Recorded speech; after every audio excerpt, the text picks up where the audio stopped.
ಹೇಗೆ ಇರುವುದು ಬಾಬಾ.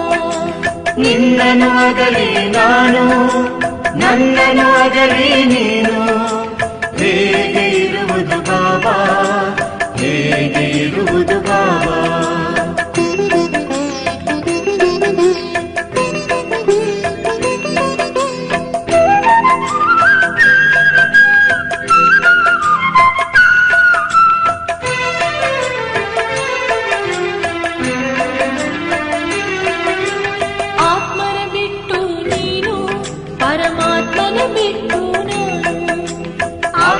ಬಿಟ್ಟು ನೀನು, ಪರಮಾತ್ಮನ ಬಿಟ್ಟು ನಾನು, ನಿನ್ನನ್ನು ಬಿಟ್ಟು ನಾನು, ಹೇಗೆ ಇರುವುದು ಬಾಬಾ, ಹೇಗೆ ಇರುವುದು ಬಾಬಾ.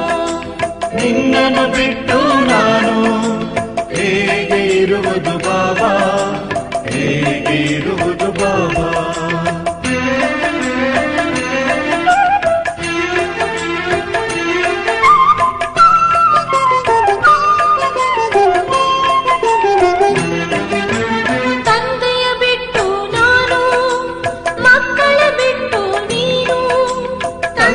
ಬಿಟ್ಟು ನಾನು, ಮಕ್ಕಳ ಬಿಟ್ಟು ನೀನು, ನಿನ್ನನ್ನು ಬಿಟ್ಟು ನಾನು, ಹೇಗೆ ಇರುವುದು ಬಾಬಾ, ಹೇಗೆ ಇರುವುದು ಬಾಬಾ.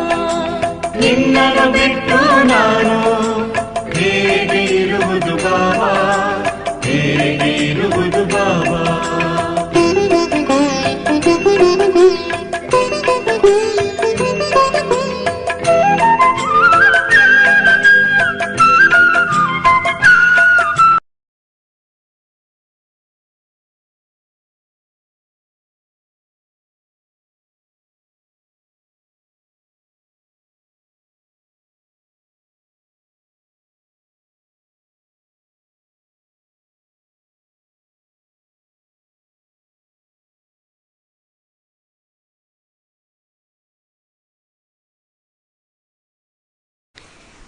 ओम शांति। स्नेह की शक्ति द्वारा सत्यता की प्रत्यक्षता। ಸ್ನೇಹದ ಶಕ್ತಿಯಿಂದ सत्यತೆಯ प्रत्यक्षते। इस समय सभी की स्मृति में व नयनों में क्या है? 27/9/71 ಇಸ್ವಿಯ ಅವ್ಯಕ್ತ ಮಹಾವಾಕ್ಯಗಳು. ಈ ಸಮಯದಲ್ಲಿ ಎಲ್ಲರ ಸ್ಮೃತಿಯಲ್ಲಿ ಅಥವಾ ನಯನಗಳಲ್ಲಿ ಏನು ತುಂಬಿದೆ? एक बात है व दो बातें हैं व एक में दो है, वह क्या है? ಎರಡು ಮಾತುಗಳು ಇವೆಯೋ ಅಥವಾ ಒಂದೇ ಮಾತು ಇದೆಯೋ? ಒಬ್ಬರ ನೆನಪಿದೆಯೋ ಇಬ್ಬರ ನೆನಪಿದೆಯೋ? ಏನಿದೆ? एक ही बाप है। आज सभी एक मत और एक ही बात पर है। ಆಗ ಎಲ್ಲರೂ ಹೇಳಿದರು, ಎಲ್ಲರ ಬುದ್ಧಿಯಲ್ಲಿ, ಸ್ಮೃತಿಯಲ್ಲಿ, ನಯನಗಳಲ್ಲಿ ಒಬ್ಬ ತಂದೆ ಇದ್ದಾರೆ ಅಂತ. ಎಲ್ಲರೂ ಏಕಮತದಿಂದ ಈ ವಿಷಯವನ್ನು ಬಾಬೋರ ಹತ್ರ ಹೇಳಿದ್ದೀರಿ. अच्छा इस समय तो एक बात है, लेकिन वैसे वर्तमान समय स्मृति में व नयनों में सदैव क्या रहता है? ಆಗಲಿ ಮಧುಬನದಲ್ಲಿ ಇದ್ದಾಗ, ಅವ್ಯಕ್ತ ಬಾಪ್ ದಾದಾರವರ ಸನ್ಮುಖದಲ್ಲಿ ಇದ್ದಾಗ ಕೇವಲ ಬಾಬನ ನೆನಪಿದೆ, ಬಾಬನ ಚಿತ್ರನೇ ನಿಮ್ಮ ನಯನಗಳಲ್ಲಿ ಇದೆ. ಆದರೆ ವರ್ತಮಾನ ಸಮಯದಲ್ಲಿ ಮಕ್ಕಳ ಸ್ಮೃತಿಯಲ್ಲಿ ಮತ್ತು ನಯನಗಳಲ್ಲಿ ಸದಾ ಕಾಲಕ್ಕೂ ಏನಿರಬೇಕು? सिर्फ घर जाना है, यह याद रहता है. ಮನೆಗೆ ಹೋಗಬೇಕು ಎನ್ನುವ ವಿಚಾರ ಸದಾ ನೆನಪಿರುತ್ತಾ? ಸರ್ವಿಸ್ ಕರ್ನೆ ಬಿಗರ್ कैसे जाएंगे? ಸೇವೆ ಮಾಡದೇನೆ ಹೇಗೆ ಹೋಗ್ತೀರಿ? वर्षा भी अपने लिए तो याद रहा, लेकिन दूसरों को भी वर्षा दिलाना है. ಆಸ್ತಿ ಸಿಗುತ್ತೆ ಅನ್ನೋದು ನಿಮಗೆ ನೆನಪಿದೆ. ಆ ಆಸ್ತಿಯನ್ನು ಅನೇಕ ಆತ್ಮರಿಗೂ ಕೊಡಿಸಬೇಕು. यह भी तो याद रहना है, हर कदम में स्मृति में बाप की याद और साथ साथ सर्विस व सिर्फ याद रहती है और रहनी चाहिए. ಬಾಬಾ ಕೇಳ್ತಿದ್ದಾರೆ, ವರ್ತಮಾನ ಸಮಯದಲ್ಲಿ ಕೇವಲ ತಂದೆಯ ನೆನಪಿರಬೇಕೋ ಅಥವಾ ತಂದೆಯ ಜೊತೆಗೆ ಸೇವೆಯ ನೆನಪು ಇರಬೇಕು? चलते फिरते कर्म करते अगर यह स्मृति में रहेगा कि हम हर समय ईश्वरीय सेवा के अर्थ निमित्त हैं, स्थूल कार्य करते भी ईश्वरीय सेवा के निमित्त हैं, यह स्मृति रहने से, सदैव निमित्त समझने से कोई भी ऐसा कर्म नहीं होगा जिससे डिसर्विस हो. ಓಡಾಡ್ತಾ ನಡೆದಾಡ್ತಾ ಸದಾ ನೆನ್ಪಿಟ್ಕೋಬೇಕು, ನಾವು ಈಶ್ವರಿಯ ಸೇವೆಯಲ್ಲಿ ಇದ್ದೇವೆ. ಸ್ಥೂಲ ಕಾರ್ಯ ಕರ್ಮಣ ಸೇವೆ ಮಾಡುವಾಗಲೂ ಸಹ ನಾನು ಈಶ್ವರಿಯ ಸೇವೆಗೆ ನಿಮಿತ್ತ ಆಗಿದ್ದೇನೆ ಅನ್ನೋದನ್ನು ಸದಾ ನೆನ್ಪಿಟ್ಕೋಬೇಕು. ಆಗ ನಿಮ್ಮ ಮೂಲಕ ಡಿಸ್ಸರ್ವಿಸ್ ಆಗುವಂತಹ ಯಾವುದೇ ಕೆಲಸ ನಡೆಯೋದಿಲ್ಲ. यह स्मृति भूल जाती है तब साधारण कर्म व साधारण ರೀತಿ समय जाता रहता है. ಯಾವಾಗ ನಾನು ಈಶ್ವರೀಯ ಸೇವೆಗೆ ನಿಮಿತ್ತ ಆಗಿದ್ದೇನೆ ಎಂಬುದನ್ನು ಮರಿತೀರಿ, ಆಗ ಬಾಬಾ ಹೇಳ್ತಾರೆ, ನಿಮ್ಮ ಮೂಲಕ ನಡೆಯುವ ಎಲ್ಲ ಕರ್ಮಗಳು ಸಾಧಾರಣ ಕರ್ಮಗಳು ಆಗಿಬಿಡ್ತವೆ. जैसे देखो कोई विशेष सर्विस अर्थ निमित्त बनते हो तो जितना समय विशेष सर्विस का रूप सामने होता है उतने समय की स्टेज व स्थिति अच्छी होती है ना. ಎಷ್ಟು ಸಮಯ ನಿಮಗೆ ನೀವು ಸೇವಾ ಅರ್ಥ ನಿಮಿತ್ತ ಅಂತ ತಿಳ್ಕೊತೀರಿ, ಸೇವೆನೇ ಸದಾ ನಿಮ್ಮ ಮುಂದೆ ಇರ್ತದೆ, ಆಗ ನಿಮ್ಮ ಸ್ಥಿತಿಯೂ ಸಹ ಚೆನ್ನಾಗಿರ್ತದೆ. ಬೇರೆ ಬೇರೆ ವ್ಯರ್ಥ ವಿಚಾರಗಳು ನಿಮ್ಮಲ್ಲಿ ಬರೋದಿಲ್ಲ. ಸದಾ ಸೇವೆಯ ಕಡೆಗೆ ಗಮನ ಇರ್ತದೆ. ಕ್ಯೋಂಕಿ ಸಮಜ್ತೆ ಹೋ ಹಮ್ ಇಸ್ ಸಮಯ सभी के सामने सर्विस के लिए निमित्त. ಯಾಕೆ ಅಂದರೆ ಸೇವಾಧಾರಿಗಳಿಗೆ ನೆನಪಿರ್ತದೆ, ಈ ವರ್ತಮಾನ ಸಮಯದಲ್ಲಿ ನಾನು ಸೇವೆಗಾಗಿ ನಿಮಿತ್ತ ಆಗಿದ್ದೇನೆ.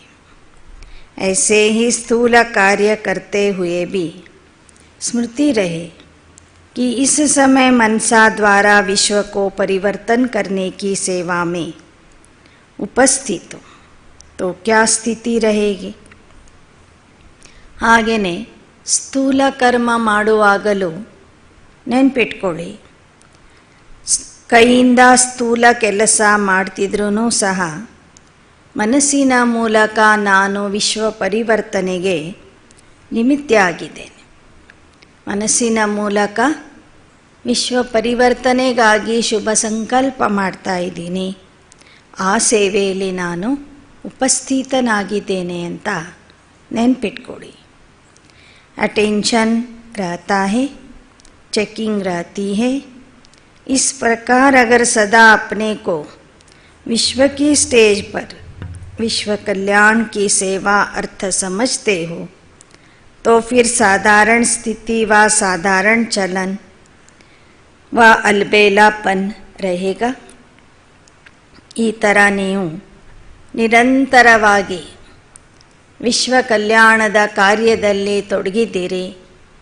ವಿಶ್ವ ಕಲ್ಯಾಣದ ಸೇವೆ ಮಾಡೋದಕ್ಕಾಗಿ ವಿಶ್ವದ ವೇದಿಕೆಯ ಮೇಲೆ ಇದ್ದೀರಿ, ಸ್ಟೇಜ್ ಮೇಲೆ ಇದ್ದೀರಿ ಅಂತ ನೆನ್ಪು ಮಾಡಿಕೊಂಡಾಗ ನಿಮ್ಮ ಮೂಲಕ ಸಾಧಾರಣ ಚಲನೆ, ಸಾಧಾರಣ ವರ್ತನೆ ಆಗೋದಿಲ್ಲ. और कितना समय व्यर्थ जाने से सफल हो जाएगा. ಆಗ ನೀವು ಸಾಧಾರಣ ಕರ್ಮನೂ ಮಾಡೋದಿಲ್ಲ, ವ್ಯರ್ಥ ಕರ್ಮನೂ ಮಾಡೋದಿಲ್ಲ. ನಿಮ್ಮ ಸಮಯನೂ ಸಫಲ ಆಗಿಬಿಡ್ತದೆ. ಜಮಾ ಕಾ ಖಾತಾ ಕಿತನಾ ಬಡ್ ಜಾಯೇಗಾ. ಸದಾ ನಾನು ಈಶ್ವರೀಯ ಸೇವೆಯಲ್ಲಿ ಇದ್ದೀನಿ, ಈಶ್ವರೀಯ ಸೇವೆಗೆ ನಿಮಿತ್ತ ಆಗಿದ್ದೀನಿ ಅಂತ ನೆನಪು ಮಾಡಿಕೊಂಡ್ರೆ ಸಾಕು, ಪುಣ್ಯದ ಖಾತೆ ಬೆಳೀತಾ ಹೋಗ್ತದೆ, ಜಮಾ ಆಗ್ತದೆ. ऐसे कोई के ऊपर बहुत बड़ी जिम्मेवारी होती है तो वह एक एक सेकंड अपना अमूल्य समझते. ಒಬ್ಬರ ಮೇಲೆ ಬಹಳ ದೊಡ್ಡ ಜವಾಬ್ದಾರಿ ಇತ್ತು ಅಂದರೆ ಅವರು ಒಂದೊಂದು ಸೆಕೆಂಡು ಸಹ ಬಹಳ ಅಮೂಲ್ಯ ಅಂತ ತಿಳ್ಕೊತಾರೆ. ಒಂದು ಸೆಕೆಂಡು ಸಹ ಅವರು ವ್ಯರ್ಥವಾಗಿ ಕಳೆಯೋದಿಲ್ಲ. अगर 1-2 मिनट भी व्यर्थ चला जाए तो उनके लिए वह 2 मिनट भी बहुत बड़ा समय देखने में आता है. ಬಾಬಾ ಹೇಳ್ತಾರೆ, ದೊಡ್ಡ ಜವಾಬ್ದಾರಿ ಉಳ್ಳವರು 2-3 ನಿಮಿಷ ವ್ಯರ್ಥವಾಗಿ ಕಳ್ಕೊಂಡ್ರೂ ಅದರ ಬಗ್ಗೆ ಭಾಳ ಚಿಂತನೆ ಮಾಡ್ತಾರೆ. ಅಯ್ಯೋ, 2 ನಿಮಿಷ ನನ್ನ ಸಮಯ ವ್ಯರ್ಥ ಆಯಿತು, ಇಷ್ಟರಲ್ಲಿ ನಾನು ಎಷ್ಟೆಲ್ಲ ಕೆಲಸ ಮಾಡ್ಕೋಬೋದಾಗಿತ್ತು ಅಂತ ನೆನ್ಪು ಮಾಡ್ಕೋತಾರೆ. ಪರೀಕ್ಷೆ ಬರೆಯುವಂಥವ್ರು ನೋಡಿ, 2-3 ನಿಮಿಷದಲ್ಲಿನೇ ಅವ್ರು ಎಷ್ಟೆಲ್ಲ ನೆನ್ಪು ಮಾಡ್ಕೊಂಡು ಬರೀಬೋದು. ಅದೇ 2-3 ನಿಮಿಷ ವೇಸ್ಟ್ ಮಾಡಿಬಿಟ್ರೆ ಪಾಸಾಗೋರು ಫೇಲ್ ಆಗ್ತಾರೆ. ಅದೇ ಸಮಯದಲ್ಲಿ ಒಂದು ಉತ್ತರ ಹೊಳಿತದೆ ಅಂತ ತಿಳ್ಕೊಳ್ರಿ, ಪಟ ಪಟ ಬರೆದು ಬಿಟ್ಟರೆ ಏನಾಗ್ತಾರೆ, ಅವರು ಪಾಸ್ ಆಗ್ತಾರೆ. ಟ್ರೈನ್ ಹೋಗೋದಿರ್ತದೆ, 2-3 ನಿಮಿಷ ಲೇಟ್ ಹೋಗ್ರಿ, ಟ್ರೈನ್ ಸಿಗುತ್ತಾ? ಸಿಗೋದಿಲ್ಲ. ಆ ಥರ ಸಮಯದ ಮಹತ್ವ ಯಾರಿಗೆ ಗೊತ್ತಿರ್ತದೆ ಅಂದರೆ, ಯಾರ ಮೇಲೆ ದೊಡ್ಡ ಜವಾಬ್ದಾರಿ ಇರುತ್ತೋ ಅವರಿಗೆ ಗೊತ್ತಿರ್ತದೆ. तो सभी से बड़े बड़ी जिम्मेवारी आपके ऊपर है. और किसकी इतनी बड़ी जिम्मेवारी है क्या? ಇಡೀ ವಿಶ್ವದ ಕಲ್ಯಾಣ ಮಾಡುವಂತಹ ಜವಾಬ್ದಾರಿ ಬಾಬಾ ನಿಮಗೆ ಕೊಟ್ಟಿದ್ದಾರೆ. ಇಂಥ ದೊಡ್ಡ ಕೆಲಸ, ಇಂಥ ದೊಡ್ಡ ಕೆಲಸದ ಜವಾಬ್ದಾರಿ ಪ್ರಪಂಚದಲ್ಲಿ ಯಾರ ಮೇಲೇನೂ ಇಲ್ಲ. जितनी आपकी इस समय तो सारे विश्व का कल्याण जड़ चैतन्य दोनों को परिवर्तन करना है. कितनी बड़ी जिम्मेवारी है. ಇಡೀ ವಿಶ್ವದ ಕಲ್ಯಾಣ ಮಾಡಬೇಕು. ಜಡವಾದ ವಸ್ತುಗಳು, ಜಡವಾದ ಪ್ರಕೃತಿ ಮತ್ತು ಚೈತನ್ಯ ಆತ್ಮರನ್ನೂ ಸಹ ನೀವು ಪರಿವರ್ತನೆ ಮಾಡಬೇಕು. ಅಂದರೆ ಎಷ್ಟು ದೊಡ್ಡ ಜವಾಬ್ದಾರಿ ನಿಮ್ಮ ಮೇಲೆ ಇದೆ.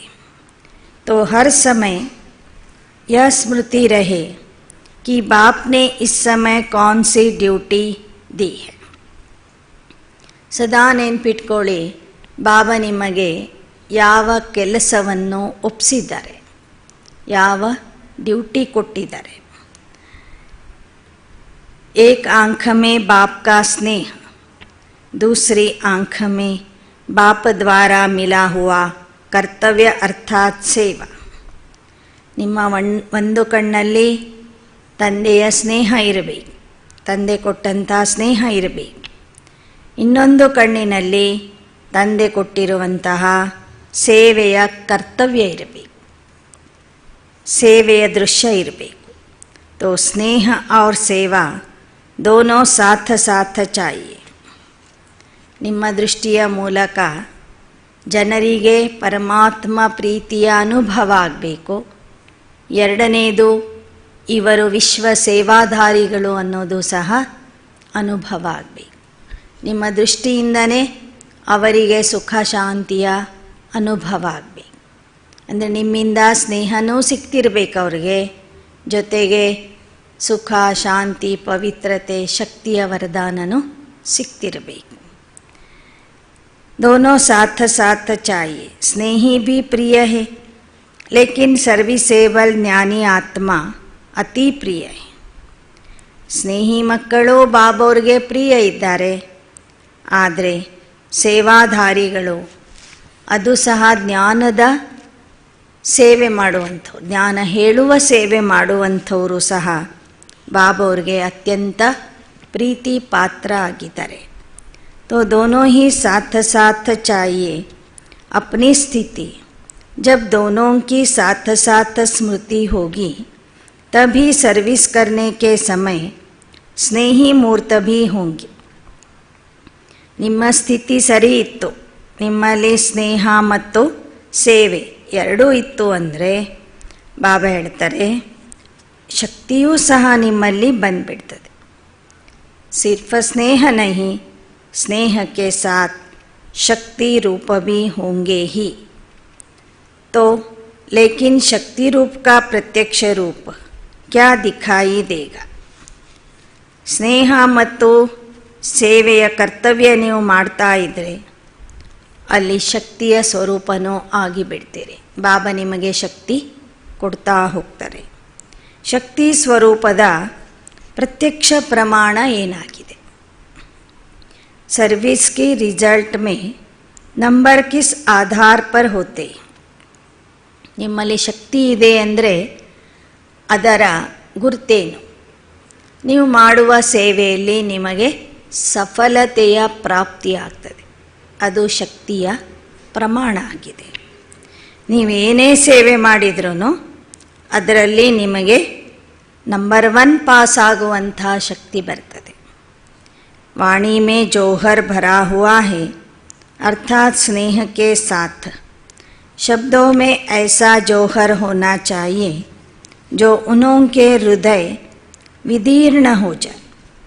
ಬಾಬಾ ಹೇಳ್ತಾರೆ, ನಿಮ್ಮ ವಾಚ ಅಥವಾ ಶಬ್ದಗಳ ಮೂಲಕ ಸೇವೆ ಮಾಡ್ತೀರಿ, ವಾಣಿಯ ಮೂಲಕ ಸೇವೆ ಮಾಡ್ತೀರಿ, ಜ್ಞಾನ ಹೇಳ್ತೀರಿ.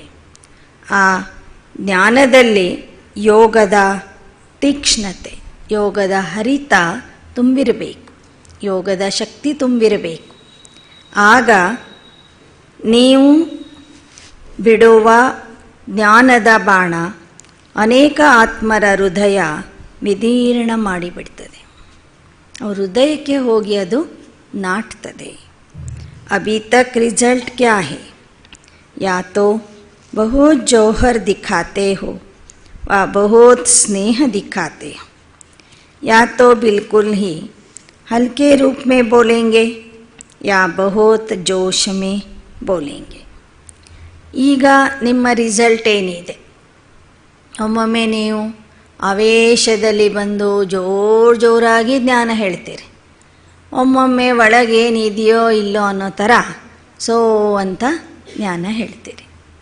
ಎರಡೂ ಸರಿ ಅಲ್ಲ ಅಂತಾರೆ ಬಾಬಾ. ಒಮ್ಮೊಮ್ಮೆ ಭಾಳ ಪ್ರೀತಿ ತೋರಿಸ್ತೀರಿ, ಒಮ್ಮೊಮ್ಮೆ ಭಾಳ ಸಿಟ್ಟಿನಿಂದ ಆವೇಶದಿಂದ ಜ್ಞಾನ ಹೇಳ್ತೀರಿ. ಯಾ ತೋ ಬಿಲ್ಕುಲ್ ಹಲ್ಕೆ ರೂಪ್ ಮೇ ಬೋಲೆಂಗೆ ಯಾ ಬಹುತ್ ಜೋಶ್ ಮೇ ಬೋಲೆಂಗೆ. ಲೇಕಿನ್ ಹೋನಾ ಕ್ಯಾ ಚಾಹಿಯೆ? ಒಮ್ಮೊಮ್ಮೆ ನೀವು ಬಹಳ ಆವೇಶದಲ್ಲಿ ಬಂದು ಮಾತಾಡ್ತೀರಿ, ಒಮ್ಮೊಮ್ಮೆ ಬಹಳ ನಿಧಾನಕ್ಕೆ ಮಾತಾಡ್ತೀರಿ. ಆದರೆ ವಾಸ್ತವಿಕವಾಗಿ ಜ್ಞಾನ ಹೇಳುವಾಗ ಹೇಗೆ ಹೇಳಬೇಕು ನೀವು? ಏಕ್ ಏಕ್ ಶಬ್ದ ಮೇ ಸ್ನೇಹ ಕಿ ರೇಖಾಯಿ ಹೋನಿ ಚಾಹಿಯೆ. ಒಂದೊಂದು ಶಬ್ದದಲ್ಲಿಯೂ ಸಹ ಸ್ನೇಹದ ಶಕ್ತಿ ಅಡಗಿರಬೇಕು. ಫಿರ್ ಭಲೆ ಕೈಸೆ ಭಿ ಕಡವೆ ಶಬ್ದ ಬೋಲೆಂಗೆ ತೋ ಹೃದಯ ಮೇ ಲಗೆಂಗೆ ಜರು. ನೀವು ಸ್ನೇಹದಿಂದ ಸ್ವಲ್ಪ ಕಹಿಯಾದ ಮಾತುಗಳನ್ನು ಹೇಳಿದ್ರೂ ಅವರಿಗೆ, ಕಠೋರವಾದ ಮಾತುಗಳನ್ನು ಸ್ನೇಹ ಪ್ರೀತಿಯಿಂದ ಹೇಳಿದರೆ ಅದು ಅವರ ಹೃದಯಕ್ಕೆ ನಾಟ್ತದೆ. ಲೇಕಿನ್ ವಹ ಶಬ್ದ ಕಡವೆ ನಹಿ ಲಗೆಂಗೆ ಯಥಾರ್ಥ ಲಗೆಂಗೆ. ನೀವು ಸ್ವಲ್ಪ ಶಿಸ್ತಿನಿಂದ ಸ್ಟ್ರಿಕ್ಟಾಗಿ ಹೇಳಿದ್ರೂ ಸಹ ಪ್ರೀತಿಯಿಂದ ಹೇಳಿದರೆ ಕೇಳೋರಿಗೆ ಏನನ್ಸುತ್ತೆ, ಇವ್ರು ಸ್ವಲ್ಪ ಕಠೋರವಾಗಿ ಮಾತಾಡಿದ್ರೂ ಇವ್ರು ಹೇಳುವ ಮಾತಿನಲ್ಲಿ ಒಳ್ಳೆಯ ಉದ್ದೇಶ ಇದೆ, ಒಂದು ಅರ್ಥ ಇದೆ, ನಮ್ಮ ಕಲ್ಯಾಣಕ್ಕಾಗಿ ಇವ್ರು ಹೇಳ್ತಿದ್ದಾರೆ ಅಂತ ಆ ಮಾತುಗಳು ಕೇಳುವಂಥವರ ಹೃದಯಕ್ಕೆ ನಾಟ್ತದೆ. ಸ್ನೇಹ ಬಿಟ್ಟು ಬರೇ ಕ್ರೋಧದಿಂದ ನೀವು ಮಾತಾಡಿದರೆ ಅದರಲ್ಲಿ ಪ್ರೀತಿ ಸ್ನೇಹ ಇರೋದಿಲ್ಲ. ಕ್ರೋಧದಿಂದ ಹೇಳಿದ್ದನ್ನು ಯಾರೂ ಕೇಳೋದಿಲ್ಲ, ಒಪ್ಕೊಳ್ಳೋದಿಲ್ಲ. ಅದಕ್ಕೆ ನೀವು ಹೇಳೋ ನಿಯಮಗಳನ್ನು ಹೇಳ್ರಿ, ಸ್ಟ್ರಿಕ್ಟಾಗಿಯೇ ಹೇಳ್ರಿ, ಆದರೆ ಪ್ರೀತಿಯಿಂದ ಹೇಳ್ರಿ ಅಂತ ಭಾವ ಹೇಳಿ. ಸತ್ಯ ಹೇಳಬೇಕು, ನಿಯಮಗಳನ್ನು ಕಲಿಸಬೇಕು, ಆದರೆ ಆ ನಿಯಮಗಳನ್ನು ಪ್ರೀತಿಯಿಂದ ಕಲಿಸ್ರಿ ಅಂತ ಹೇಳ್ತಾರೆ ಬಾಬಾ. ನಿಮಗೊಂದು ಕತೆ ಗೊತ್ತಿರಬೇಕು. ಸತ್ಯತೆ ಬಹಳ ಕಟು ಇರ್ತದೆ, ಸತ್ಯತೆ ಕಠೋರ ಆಗಿರ್ತದೆ. ಹಾಗಂತ ಸತ್ಯನೂ ನಾವು ಬಿಡುವಂತಿಲ್ಲ, ಆದರೆ ಸತ್ಯವನ್ನು ಸಭ್ಯತೆಯಿಂದ ಪ್ರೀತಿಯಿಂದ ನಾವು ಹೇಳಬೇಕು. ಒಬ್ಬ ರಾಜನ ಆಸ್ಥಾನದಲ್ಲಿ ಒಂದು ಸಲ ಒಬ್ಬ ಜ್ಯೋತಿಷಿ ಬರ್ತಾನೆ. ರಾಜ ತನ್ನ ಕೈ ತೋರಿಸಿ ಕೇಳ್ತಾನೆ, ನನ್ನ ಭವಿಷ್ಯ ಏನಿದೆ ಹೇಳಪ್ಪ ಅಂತ. ಅವನೇನು ಹೇಳ್ತಾನೆ, ಅಯ್ಯೋ ನಿನ್ನ ದುರ್ಭಾಗ್ಯ, ನಿನ್ನ ಕಣ್ಮುಂದೆನೇ ನಿನ್ನ ಮಕ್ಕಳು ಮೊಮ್ಮಕ್ಕಳು ಅಳಿಯ ಎಲ್ಲರೂ ಸಾಯೋರಿದ್ದಾರೆ ಅಂತ ಹೇಳ್ಬಿಡ್ತಾನೆ. ನಿನ್ನ ಕಣ್ಮುಂದೆನೇ ಎಲ್ಲರೂ ಸಾಯೋರಿದ್ದಾರೆ ಅಂತ ಹೇಳಿಬಿಡ್ತಾನೆ. ರಾಜನಿಗೆ ಭಾಳ ಸಿಟ್ಟು ಬಂದು ಆ ಜ್ಯೋತಿಷ ಹೇಳೋನಿಗೆ ಜೈಲಿಗೆ ಹಾಕ್ಬಿಡು ಅಂತ ಹೇಳಿಬಿಡ್ತಾನೆ. ಮತ್ತೆ ಒಂದು 8-10 ದಿನಗಳ ನಂತರ ಮತ್ತೊಬ್ಬ ಜ್ಯೋತಿಷಿ ಬರ್ತಾನೆ, ಜ್ಯೋತಿಷ ಹೇಳೋನು. ಮತ್ತು ರಾಜ ಅವನಿಗೆ ಕರೀತಾನೆ, ತನ್ನ ಕೈ ತೋರಿಸಿ ನನ್ನ ಭವಿಷ್ಯ ಏನಿದೆ ಹೇಳಪ್ಪ ಅಂತ. ಆಗ ಆ ಜ್ಯೋತಿಷಿ ಏನು ಹೇಳ್ತಾನೆ, ದೇವರು ಭಾಳ ದೊಡ್ಡವರು, ನಿಮಗೆ ದೊಡ್ಡ ಆಯುಷ್ಯ ಕೊಟ್ಟಿದ್ದಾರೆ. ಎಷ್ಟು ದೊಡ್ಡದು ಅಂದರೆ ನಿಮ್ಮ ಮಕ್ಕಳು ಮೊಮ್ಮಕ್ಕಳು ಎಲ್ಲರಿಗಿಂತ ದೊಡ್ಡ ಆಯುಷ್ಯ ನಿಮಗೇ ಕೊಟ್ಬಿಟ್ಟಾನೆ ಪರಮಾತ್ಮ ಅಂತ ಹೇಳ್ತಾನೆ. ಖುಷಿ ಆಗಿಬಿಡ್ತದೆ ರಾಜನಿಗೆ. ಇಬ್ಬರು ಹೇಳುವ ಆ ಶಬ್ದಗಳ ಅರ್ಥ ಒಂದೇ ಇತ್ತು. ಇಬ್ಬರು ಏನು ಹೇಳಿದರು ಅದರ ಅರ್ಥ ಒಂದೇ ಇತ್ತು ತಾನೆ. ಅವನೇನು ಹೇಳ್ದ, ನಿಮ್ಮ ಕಣ್ಮುಂದೆ ಎಲ್ಲರೂ ಸಾಯ್ತಾರೆ ಅಂದಾಗ ದುಃಖ ಆಗಿಬಿಡ್ತು ರಾಜನಿಗೆ. ಎಲ್ಲರಿಗಿಂತ ದೊಡ್ಡ ಆಯುಷ್ಯ ಭಗವಂತ ನಿಮಗೆ ಕೊಟ್ಟಾನೆ ಅಂದರೆ ಖುಷಿ ಆಗಿಬಿಡು. ಸ್ವಲ್ಪ ಕೆಲವು ರಾಜರು ಪೆದ್ರೇ ಇರ್ತಿದ್ವು ಅಲ್ವಾ, ತಕ್ಷಣ ಅರ್ಥ ಆಗ್ತಿರ್ಲಿಲ್ಲ ಅವ್ರಿಗೇನು. ಖುಷಿ ಆಗಿಬಿಡ್ತು, ನನಗೆ ದೊಡ್ಡ ಆಯುಷ್ಯ ಕೊಟ್ಟಾನೆ ಪರಮಾತ್ಮ. ಖುಷಿಯಾಗಿ ನಿನಗೇನು ಬಹುಮಾನ ಕೊಡಬೇಕು. ಆಗ ಆ ಜ್ಯೋತಿಷಿ ಹೇಳ್ತಾನೆ, ನನ್ನ ಸ್ನೇಹಿತನಿಗೆ ಜೈಲಲ್ಲಿ ಹಾಕಿದೆಯಲ್ಲ ಅವನಿಗೆ ಬಿಟ್ಬಿಡು ಅಂತ ಹೇಳ್ತಾನೆ. ಆ ಜ್ಯೋತಿಷಿಗೂ ಬಿಡ್ತಾರೆ. ಇವರಿಬ್ಬರು ಆ ಊರು ಬಿಟ್ಟು ಹೊರಗೆ ಹೋಗುವಾಗ ಇವನು ಹೇಳ್ತಾನೆ ಅವನಿಗೆ, ನೀನು ಹೇಳಿದ್ದು ಸತ್ಯನೇ ಇತ್ತು, ಅದೇ ಸತ್ಯ ನಾನು ಹೇಳಿದ್ದೀನಿ, ಆದರೆ ಶಬ್ದಗಳು ಮಾತ್ರ ಬೇರೆ. ನಾನು ಪ್ರೀತಿಯಿಂದ ಯುಕ್ತಿಯಿಂದ ಹೇಳಿದ್ದೆ, ರಾಜನಿಗೆ ಖುಷಿ ಆಗಬೇಡ. ನೀನು ಹೋಗ್ತಿದ್ದಂಗೆ ನಿಮ್ಮವರೆಲ್ಲರೂ ಸಾಯ್ತಾರಂತ ಹೇಳಿಬಿಟ್ರೆ ಯಾರಿಗಾದರೆ ಏನಾಗ್ತದೆ, ಸಿಟ್ಟು ಬರ್ತದೆ, ದುಃಖ ಆಗ್ತದೆ. ನೀನು ಇನ್ನು ಮುಂದೆ ಆ ಥರ ಮಾತಾಡಬೇಡ ಅಂತ ಅವನು ತನ್ನ ಸ್ನೇಹಿತನಿಗೆ ಹೇಳ್ತಾನೆ.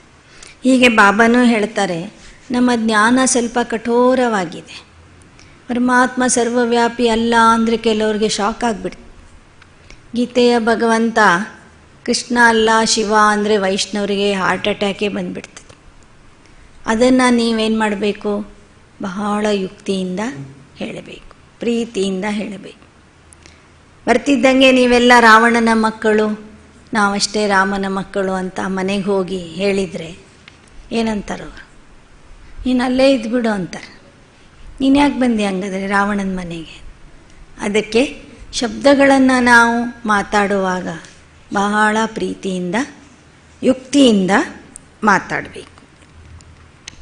अभी अगर शब्द तेज बोलते हैं तो रूप में भी तेजी का भाव दिखाई देता है, जिससे कई लोग यह कहते कि आप लोगों में अभिमान है व अपमान करते हो. ಬಾಬಾ ಹೇಳ್ತಾರೆ, ನೀವು ಆವೇಶದಿಂದ ಮಾತಾಡಿದರೆ, ಕಠೋರವಾದ ಶಬ್ದಗಳ ಮೂಲಕ ಜ್ಞಾನ ಹೇಳಿದರೆ ಜನ ಏನು ಹೇಳ್ತಾರಂದರೆ, ಈ ಬ್ರಹ್ಮಕುಮಾರಿಯರಿಗೆ ಬಹಳ ಅಭಿಮಾನ ಇದೆ ಇವರಿಗೆ ಅಂತಾರೆ. ಎಲ್ಲರಿಗೂ ಹೇಳ್ತಾರೆ ಅಹಂಕಾರ ಬಿಡಬೇಕು ಅಂತ, ಇವರಲ್ಲಿನೇ ಎಷ್ಟೊಂದು ಅಹಂಕಾರ ಇದೆ ಅಂತಾರೆ. ಇನ್ನು ಕೆಲವ್ರು ಹೇಳ್ತಾರೆ ಬ್ರಹ್ಮಕುಮಾರಿಯರು ಎಲ್ಲರಿಗೂ ಅಪಮಾನ ಮಾಡ್ತಾರೆ, ಯಾರ್ದು ಸರಿಯಲ್ಲ ನಾವು ಹೇಳೋದೇ ಸರಿ ಅಂತ ವಾದಿಸ್ತಾರೆ ಅಂತ ಈ ಥರದ ಅಭಿಪ್ರಾಯ ಬರ್ತಾ ಇದೆ.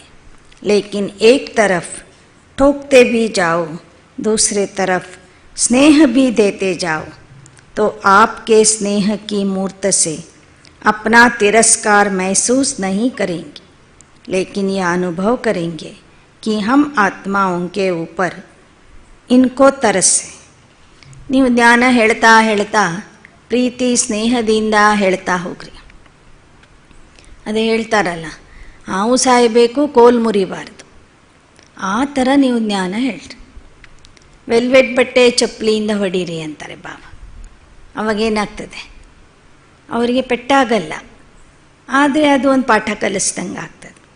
ಹಾಗೆ ಬಾಬಾ ಹೇಳ್ತಾರೆ, ಮಕ್ಮಲ್ ಕಿ ಜೂತಿ ಲಗಾನ ಅಂತ ಹಿಂದಿಯಲ್ಲಿ ಹೇಳ್ತಾರೆ. ಅದಕ್ಕೆ ನೀವು ಜ್ಞಾನ ಹೇಳ್ರಿ, ಜೊತೆಗೆ ಪ್ರೀತಿ ಸ್ನೇಹನೂ ಕೊಡ್ತಾ ಹೋಗ್ರಿ. ಆವಾಗ ಅವರಿಗೆ ಅಪಮಾನದ ಭಾವನೆ ಅವರಲ್ಲಿ ಬರೋದಿಲ್ಲ, ತಿರಸ್ಕಾರ ಅನಿಸೋದಿಲ್ಲ. ಅವರಿಗೆ ಇವ್ರು ನಮಗೆ ತಿರಸ್ಕಾರ ಮಾಡ್ತಿದ್ದಾರೆ ಅಂತಲೂ ಅವರಿಗೆ ಅನಿಸೋದಿಲ್ಲ. ಆದರೆ ಅವರಿಗೆ ಏನು ಫೀಲಿಂಗ್ ಆಗ್ತದಂದರೆ, ಬ್ರಹ್ಮಕುಮಾರಿಯರಿಗೆ ಪರಮಾತ್ಮನ ಮಕ್ಕಳಿಗೆ ನಮ್ಮ ಮೇಲೆ ಪ್ರೀತಿ ಇದೆ, ದಯೆ ಇದೆ ಅಂತ ಅನುಭವ ಆಗ್ತದೆ. ಆ ದಯಾಭಾವನೆ ನಿಮ್ಮಲ್ಲಿ ಇರಲಿ ಅಂತಾರೆ ಬಾಬಾ. ತಿರಸ್ಕಾರ ಕಿ ಭಾವನಾ ಬದಲ್ ತರಸ್ ಮೆಹಸೂಸ್ ಕರೆಂಗೆ. ಆಗ ಅವ್ರಿಗೆ ಅನುಭವ ಆಗ್ತದೆ, ಇವರು ನಮಗೆ ತಿರಸ್ಕಾರ ಮಾಡ್ತಿಲ್ಲ, ಆದರೆ ನಮ್ಮ ಮೇಲೆ ದಯೆ ತೋರಿಸ್ತಾ ಇದ್ದಾರೆ, ನಮಗೆ ಉಪಕಾರ ಮಾಡ್ತಿದ್ದಾರೆ ಅಂತ ಅನ್ನಿಸ್ತದೆ. ತೋ ದೋನೋ ಸಾಥ ಸಾಥ ಚಾಹಿಯೇನಾ, कहते हैं ना मखमल की जुत्ती लगानी होती, तो सर्विस के साथ अति तरस भी और साथ साथ जो अयथार्थ बातें हैं उनको यथार्थ करने की ಖುಷಿ भी ಹೋನಿ ಚಾಯಿ. ಹೀಗೆ ಸೇವೆ ಮಾಡುವಾಗ ಬಹಳ ಸೂಕ್ಷ್ಮತೆಯಿಂದ, ಸ್ನೇಹ ಪ್ರೀತಿಯಿಂದ, ದಯಾ ಭಾವನೆಯಿಂದ ಸೇವೆ ಮಾಡಿರಿ. ಆಗ ನೀವು ಹೇಳುವ ಉದ್ದೇಶ, ನೀವು ಹೇಳುವ ಜ್ಞಾನದ ಅರ್ಥ ಅವರಿಗೆ ಯಥಾರ್ಥವಾಗಿ ತಿಳಿತದೆ ಮತ್ತು ಖುಷಿಯ ಅನುಭವನೂ ಆಗ್ತದೆ ಅಂತ ಬಾಬಾ ಹೇಳ್ತಿದ್ದಾರೆ. ಈ ಮುರಳಿಯ ಮುಂದಿನ ಭಾಗ ನಾಳೆ ದಿನ ಮತ್ತೆ ನಾವು ಕೇಳೋಣ. ಓಂ ಶಾಂತಿ.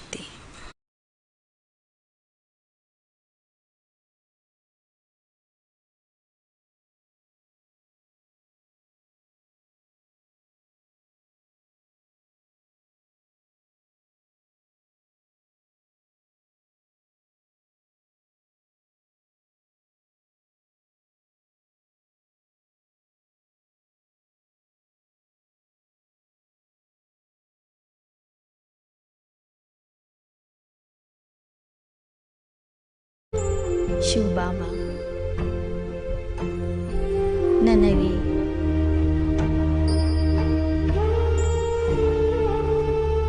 ಸಾಕಾರ ಪ್ರೀತಿಯ ಅನುಭವ ಮಾಡಿಸುವುದಕ್ಕಾಗಿ ಸೂಕ್ಷ್ಮವತನಕ್ಕೆ ಬರುತ್ತಿದ್ದರೆ, ನಾನು ಆತ್ಮನೂ ಸಹ ನಿರಾಕಾರ ಮಿಲನ ಮಾಡಿ ಈಗ ಅವ್ಯಕ್ತ ಮಿಲನ ಮಾಡುವುದಕ್ಕಾಗಿ ಸೂಕ್ಷ್ಮವತನಕ್ಕೆ ಬರುತ್ತಿದ್ದೇನೆ.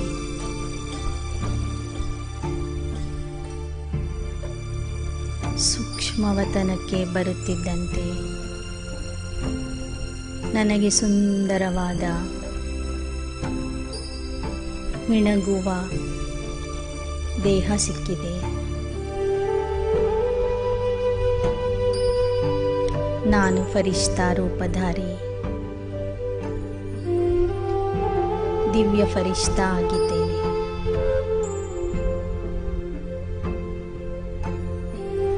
ಬೆಳಕಿನ ದೇಹದ ಮೂಲಕ ಸಂಪೂರ್ಣ ಫರಿಷ್ಠಾ ರೂಪದಲ್ಲಿರುವ ಬ್ರಹ್ಮ ತಂದೆಯ ಸನ್ಮುಖದಲ್ಲಿ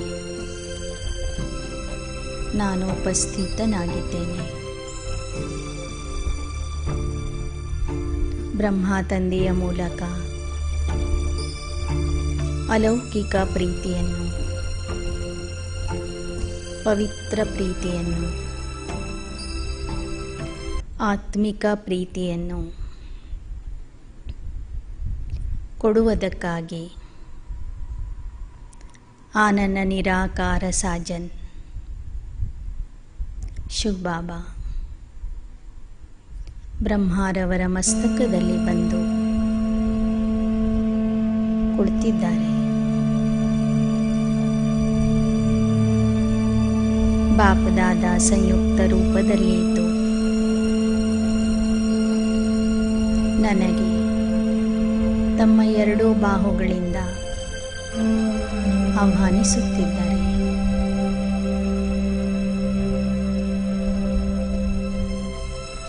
ನಾನು ಪರಮಾತ್ಮನ ಪ್ರೀತಿಗೆ ಬಾಯಾರಿಸಿದ ಪ್ರೇಮಿಕೆಯಾಗಿ ಅವರ ಬಾಹುಗಳಲ್ಲಿ ಸಮಾವೇಶ ಆಗುತ್ತಿದ್ದೇನೆ. ಬಾಪ್ದಾದಾರವರು ನನಗೆ ಪ್ರೇಮದ ಆಲಿಂಗನ ನೀಡುತ್ತಿದ್ದಾರೆ. ಪವಿತ್ರವಾದಂಥ ಪ್ರೀತಿಯ ಅನುಭವ ಮಾಡಿಸುತ್ತಿದ್ದಾರೆ. ನನ್ನನ್ನು ಅತ್ಯಂತ ಪ್ರೇಮದಿಂದ ಅಪ್ಪಿಕೊಂಡಿದ್ದಾರೆ. ತಂದೆ ಕೊಡುತ್ತಿರುವ, ಶಿವಸಾಜನ ಕೊಡುತ್ತಿರುವ ಈ ಪ್ರೀತಿ ಪವಿತ್ರವಾದಂತಹ ಪ್ರೀತಿ, ನಿರ್ಮಲವಾದಂತಹ ಪ್ರೀತಿ, ನಿಸ್ವಾರ್ಥವಾದಂತಹ ಪ್ರೀತಿ. ನನ್ನಿಂದ ಯಾವುದೇ ರೀತಿಯ ಪ್ರತಿಫಲದ ಅಪೇಕ್ಷೆ ಇಲ್ಲದೆ ನಿಷ್ಪಕ್ಷ ಭಾವದಿಂದ ಕೊಡುತ್ತಿರುವಂತಹ ಆ ಪ್ರೀತಿಯನ್ನು ಬಾಪ್ದಾದಾರವರ ಹಸ್ತಗಳ ಮೂಲಕ, ಆಲಿಂಗನದ ಮೂಲಕ ನಾನು ಅನುಭವಿಸುತ್ತಿದ್ದೇನೆ. ನಾನು ಸಹ ಅಷ್ಟೇ ಪ್ರೀತಿಯಿಂದ ಬಾಪ್ದಾದಾರವರನ್ನು ಅಪ್ಪಿಕೊಂಡಿದ್ದೇನೆ.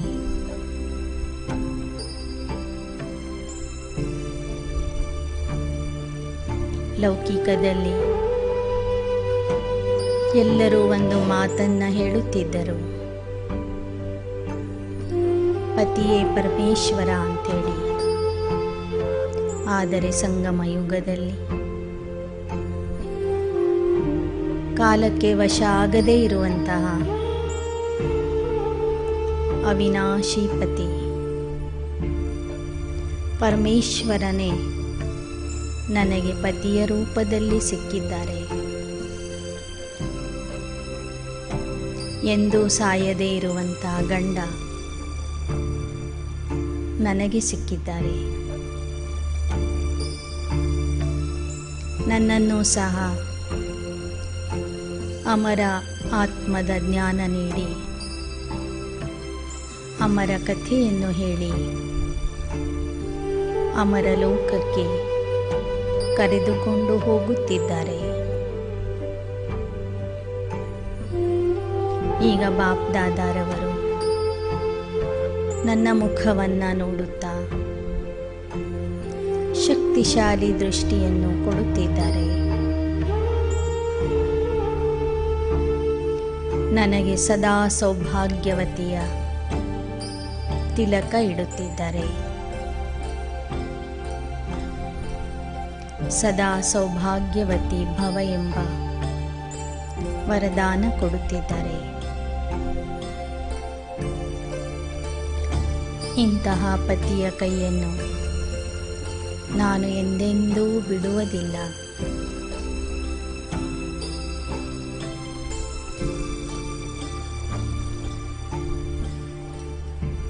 ಭಕ್ತಿ ಮಾರ್ಗದಲ್ಲಿ ಅಕ್ಕ ಮಹಾದೇವಿ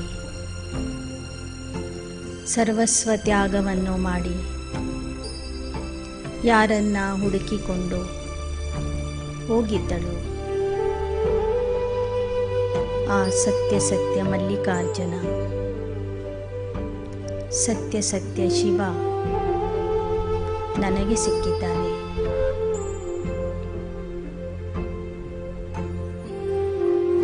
ನಾನು ಆತ್ಮ ನಿಜವಾದ ಅಕ್ಕ ಮಹಾದೇವಿಯಾಗಿದ್ದೇನೆ. ಪತಿವ್ರತ ಸೀತೆ ಆಗಿದ್ದೇನೆ. ಶಿವನನ್ನ ಪ್ರೀತಿಸುವಂತಹ ಪಾರ್ವತಿಯಾಗಿದ್ದೇನೆ.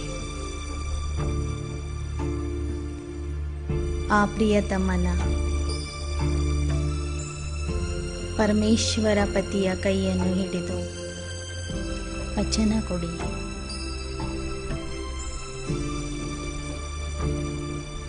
ಹೇ ಸಾಜನ್ ತಂದೆ, ನಿನ್ನ ಕೈಯನ್ನು ನಾನು ಎಂದೆಂದೂ ಬಿಡೋದಿಲ್ಲ. ಕೊನೆಯವರೆಗೂ ತನು ಮನ ಧನದಿಂದ, ಮನ ವಚನ ಕರ್ಮದಿಂದ ನಿನಗೆ ಸಂಪೂರ್ಣ ಅರ್ಪಿತ ಆಗಿ ಇರುತ್ತೇನೆ. ಸಂಪೂರ್ಣ ಬಲಿಯಾಗುತ್ತೇನೆ. ನಿನ್ನ ಪ್ರೇಮಕ್ಕೆ ನಾನು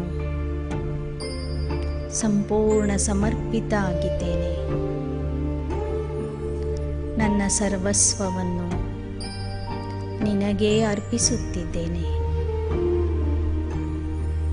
ನಾನು ಸದಾ ನಿನ್ನ ಸಂಗಾತಿಯಾಗಿದ್ದೇನೆ.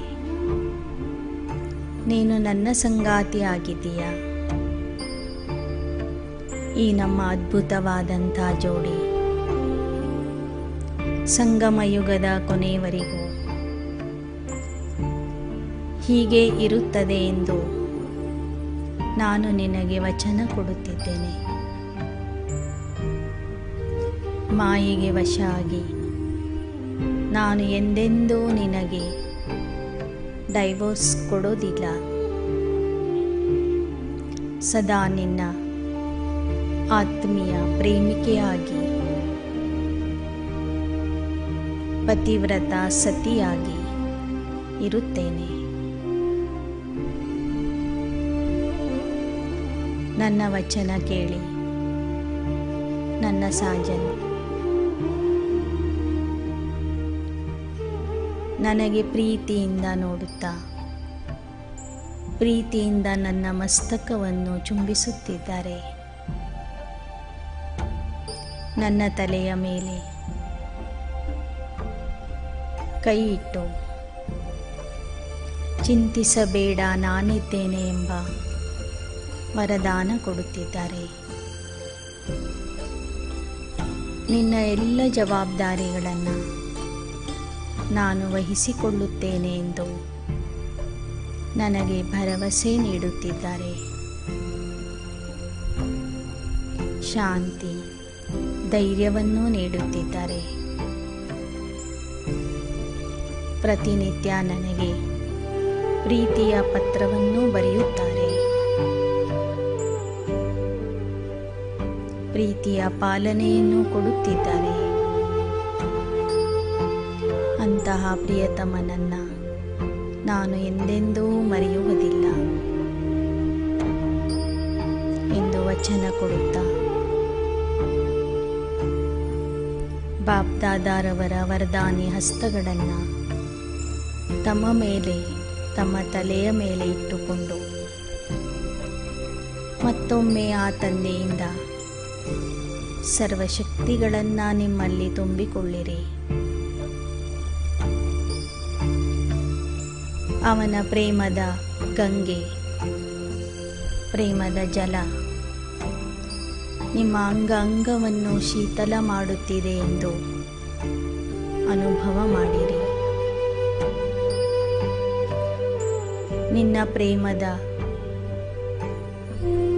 ಪಾಲನೆಯಿಂದ ನನ್ನ ಭಾವ ಸ್ವಭಾವ ಪರಿವರ್ತನೆ ಆಗುತ್ತಿದೆ. ನಾನು ಸಹ ನಿನ್ನಂತೆ ಮಾಸ್ಟರ್ ಪ್ರೇಮ ಸಾಗರ ಆಗಿ ಎಲ್ಲರಿಗೂ ಆತ್ಮಿಕ ಪ್ರೀತಿಯ, ಪವಿತ್ರ ಪ್ರೀತಿಯ, ನಿಸ್ವಾರ್ಥ ಪ್ರೀತಿಯ ಪಾಲನೆ ಕೊಡುತ್ತೇನೆಂದು ಆ ಪ್ರಿಯತಮನಿಗೆ ಹೇಳಿರಿ. ನನ್ನ ಸ್ವಭಾವದಲ್ಲಿ ಪರಿವರ್ತನೆ ಬಂದಿದೆ, ಸಂಸ್ಕಾರದಲ್ಲಿ ಪರಿವರ್ತನೆ ಆಗಿದೆ ಎಂದು ಅನುಭವ ಮಾಡಿರಿ. ಈ ಅನುಭವದಲ್ಲಿಯೇ ಇದ್ದು ಮತ್ತೊಮ್ಮೆ ಇಲ್ಲಿಯ ತನಕ ಕೇಳಿದ ಎಲ್ಲ ವಿಚಾರಗಳನ್ನು ಮನನ ಮಾಡುತ್ತಾ ಆ ಪ್ರಿಯತಮನ ಪ್ರೀತಿಯನ್ನು ಅನುಭವ ಮಾಡೋಣ. ಓಂ ಶಾಂತಿ ಶಾಂತಿ ಶಾಂತಿ.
ಗುರು